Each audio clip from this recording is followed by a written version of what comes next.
నేను చూశాను. మీరు వచ్చారు, గౌరవంగా గవర్నర్ని రిసీవ్ చేసుకుంటున్నాం. ప్రజాస్వామ్యంలో ప్రొటెస్ట్ చేయడం తప్పులేదు. నేను 5 ఏళ్లు మాచర్లకు పోలేకపోయాను. ఆత్మకూరులో ఉన్న పళంగా కొన్ని కుటుంబాలను బయట పంపిస్తే వాళ్ళ ఊరికి పోయి పరామర్శించడానికి నాకు 5 సంవత్సరాలు సాధ్యం కాలేదు.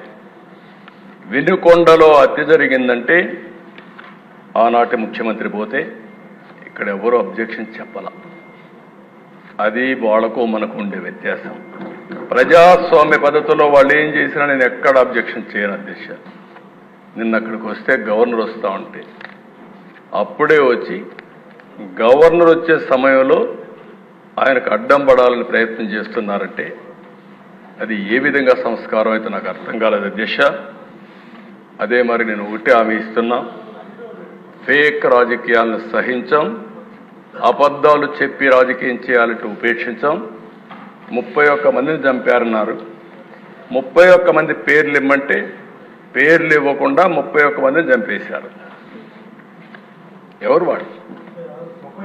36 మంది పేర్లు లేకుండా 36. ఏమంటారు?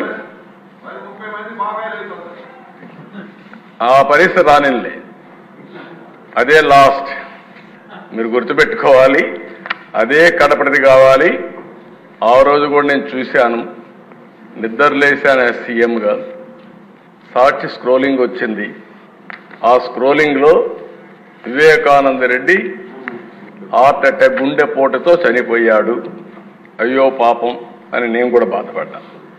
అంటే ఒక ముఖ్యమంత్రిని కూడా మభ్య పెట్టగలిగారు. ఈరోజు రాష్ట్ర ప్రజానీకం గుర్తుపెట్టుకోవాల్సిన అవసరం ఉంది. అక్కడి నుంచి మార్నింగ్ రాలేదు, ఫ్లైట్స్ ఉన్న ఎలక్షన్ల ముందు హెలికాప్టర్ రాకుండా ఫ్లైట్లో రాకుండా బై రోడ్డు వచ్చారు. ఆ డ్రామాలన్నీ నేను చెప్పదలుచుకోలేదు. అంటే సాయంత్రం వచ్చారు, మాట మార్చేశారు. నెక్స్ట్ డే నారాసుర రక్త చరిత్ర, నా చేతిలో కత్తి. అంటే అధ్యక్ష అలాంటివన్నీ చేసి నాటకాలు ఆడే పరిస్థితికి వచ్చారు. ఏదేమైనా ఇలాంటి సమస్యలన్నిటికీ ఒకటే మార్గం, ప్రజా చైతన్యం, ప్రజల్ని అప్రమత్తం చేయడం తప్ప వేరే మార్గం లేదు. తప్పకుండా నేను ఒకటే చెప్తున్నా, ఫేక్ రాజకీయాలు సహించాం. ఎవరి బెదిరింపులకు భయపడే పరిస్థితిలో ఈ ప్రభుత్వం లేదని మరొకసారి హెచ్చరిస్తున్నా, గట్టిగా చెప్తున్నా. లా అండ్ ఆర్డర్ పరిరక్షిస్తాం. లా అండ్ ఆర్డర్ని ఎవరు వైలేట్ చేసినా, ఎవరు వాళ్ళ చేతుల్లో తీసుకోవాలన్నా వాళ్ళందరినీ నిర్మోహమాటంగా హ్యాండిల్ చేస్తాం. మత ఘర్షణల్ని, ఫ్యాక్షన్ రాజకీయాల్ని, రౌడీల్ని, తీవ్రవాద సమస్యని పరిష్కారం చేసే చరిత్ర ఇక్కడే మాది. నేరాలు చేయాలనుకుంటే రాష్ట్రం నుంచి బయట పారిపోయే పరిస్థితి వస్తుంది తప్ప ఇక్కడుండి నేరాలు చేసి రాజకీయ ముసుగులో మీ ఇష్ట ప్రకారం ఆడాలంటే మాత్రం జరగనీయకుండా చేస్తామని చెప్పి నేను హెచ్చరిస్తున్నా.